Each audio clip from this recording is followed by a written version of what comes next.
Operasi Barbarossa. Mungkin kalian pernah dengar nama ini. Ini adalah nama operasi militer terbesar dalam sejarah. Yuk kita bongkar bareng-bareng gimana satu kesalahan perhitungan fatal dari Hitler ini bisa mengubah total alur Perang Dunia Kedua. Nah, ini dia. Dengan sombongnya Hitler bilang begini soal Uni Soviet.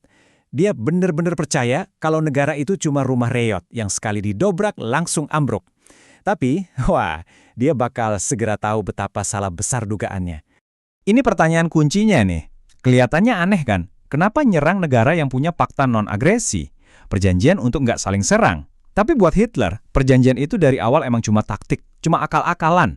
Jadi, fakta yang ditandatangani tahun 1939 itu cuma jeda sementara, sebuah manuver cerdik biar Hitler bisa menaklukkan Polandia dulu tanpa gangguan. Setelah itu, dia berbalik ke timur buat memulai perang yang sesungguhnya. Perang yang dari awal udah dia rencanakan. Invasi ini bukan sekedar soal rebutan wilayah loh. Ini perang ideologis yang didorong oleh konsep Lebensraum atau ruang hidup. Hitler itu punya mimpi buat membangun kekaisaran Jerman di Eropa Timur yang berdiri di atas puing-puing Uni Soviet. Buat Nazi, komunisme itu musuh bebuyutan. Jadi, menghancurkan Uni Soviet dianggap sebagai semacam perang suci yang nggak bisa ditawar-tawar lagi. Ideologi inilah yang membenarkan tingkat kebrutalan yang, ya ampun, belum pernah terjadi sebelumnya di medan perang. Oke, sekarang kita masuk ke rencananya. Nama kodenya Operasi Barbarossa yang diambil dari nama seorang kaisar Romawi suci dari abad pertengahan. Keren kedengarannya. Tapi isinya brutal. Tanggal 22 Juni 1941, hari di mana kekuatan invasi terbesar dalam sejarah dilepaskan. Bayangin, 3,6 juta tentara, dan ini nggak cuma Jerman ya, ada juga dari Romania, Italia, dan sekutu Aksis lainnya, menyerbu di sepanjang front yang membentang dari Baltik sampai Laut Hitam. Skalanya itu benar-benar gila. Pasukan raksasa ini dibagi jadi 3 grup besar. Grup tentara utara tujuannya ke Leningrad. Grup tentara selatan mengincar lumbung pangan di Ukraina dan ladang minyaknya. Sementara grup tentara tengah yang paling kuat langsung menusuk ke jantung Uni Soviet, Moskow. Tujuannya apa? Simpel, hancurkan tentara merah dalam kampanye kilat. Komando tinggi Jerman itu benar-benar percaya sama omongan Hitler, tendang pintunya dan seluruh bangunan bakal runtuh. Mereka bahkan ngasih target, 6 minggu perang selesai. Tapi, ya kenyataan seringkali pahit. Rencana indah itu langsung berantakan. Jerman ternyata nggak cuma melawan tentara merah. Mereka melawan 3 musuh yang jauh lebih mengerikan, kegigihan Soviet, mimpi buruk logistik, dan luasnya wilayah Rusia yang kayak nggak ada habisnya. Jerman langsung kena syok. Di medan perang, mereka ketemu tank T-34 dan KV punya Soviet. Dengan lapisan baja miring yang tebal dan meriam yang kuat, tank-tank ini ternyata jauh lebih unggul dari tank Panzer manapun. Ini jadi kejutan teknologi pertama yang bikin tentara Jerman yang tadinya sombong jadi kelabakan. Dan seperti kata Jenderal von Manteuffel ini, luasnya wilayah Rusia itu sendiri jadi senjata.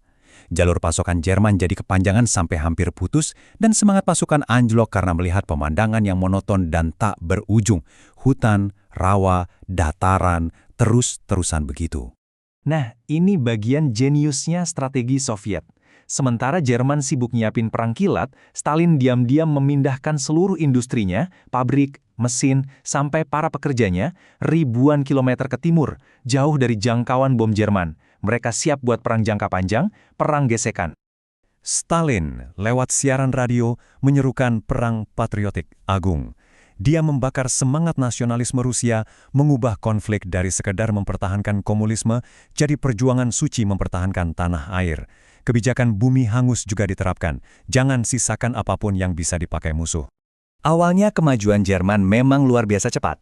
Tapi, satu keputusan strategis yang fatal, ditambah datangnya musim dingin yang brutal, akhirnya menghentikan total laju blitzkrieg mereka. Disinilah kesalahan fatalnya. Hitler tiba-tiba mengalihkan grup tentara tengah ke selatan buat mengepung Kiev. Secara taktis, ini kemenangan besar. Ratusan ribu tentara Soviet tertangkap. Tapi secara strategis, ini bencana. Kenapa? Karena serangan ke Moskow jadi tertunda selama 2 bulan krusial. Lini masa ini menjelaskan semuanya. Penundaan itu bikin serangan terakhir ke Moskow dimulai pas musim gugur, yang mengubah jalanan jadi lautan lumpur. Lalu, jenderal musim dingin pun datang. Momentum Jerman hilang total. Di tengah kekacauan itu, muncullah seorang jenius militer, Jenderal Georgy Zhukov. Dia mengambil alih pertahanan Moskow, mendatangkan pasukan baru yang segar dari Siberia yang sudah biasa dengan musim dingin, dan melancarkan serangan balasan yang menghancurkan tepat saat Jerman ada di titik terlemahnya. Tentara Jerman benar-benar nggak siap sama sekali. Mereka nggak punya baju musim dingin yang layak, senapan macet karena beku, tank nggak bisa dinyalakan. Keyakinan buta mereka akan kemenangan cepat bikin mereka jadi mangsa empuk musim dingin Rusia yang kejam.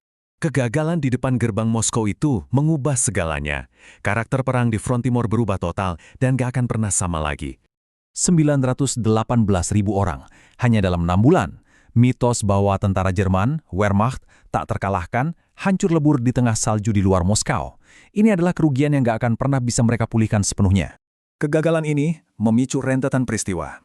Hitler yang frustrasi, mecat para jenderalnya, dan mengambil alih komando sendiri. Perang berubah jadi perang gesekan yang brutal, adu kuat produksi industri, yang jelas menguntungkan Soviet. Apalagi, mereka mulai dapat bantuan vital dari program Lend-Lease Amerika. Jadi, setelah mendobrak pintu, Hitler sadar kalau rumah yang dia kira reyot itu ternyata terbuat dari baja. Dan harga yang harus dia bayar untuk penemuan itu sangat-sangat mahal. 25 juta jiwa. Itulah harga akhir dari kesalahan perhitungan Hitler. Sebuah pengingat yang mengerikan tentang betapa mahalnya ambisi ideologis dan kesombongan militer. Front Timur akhirnya menjadi panggung perang paling mematikan dalam sejarah umat manusia.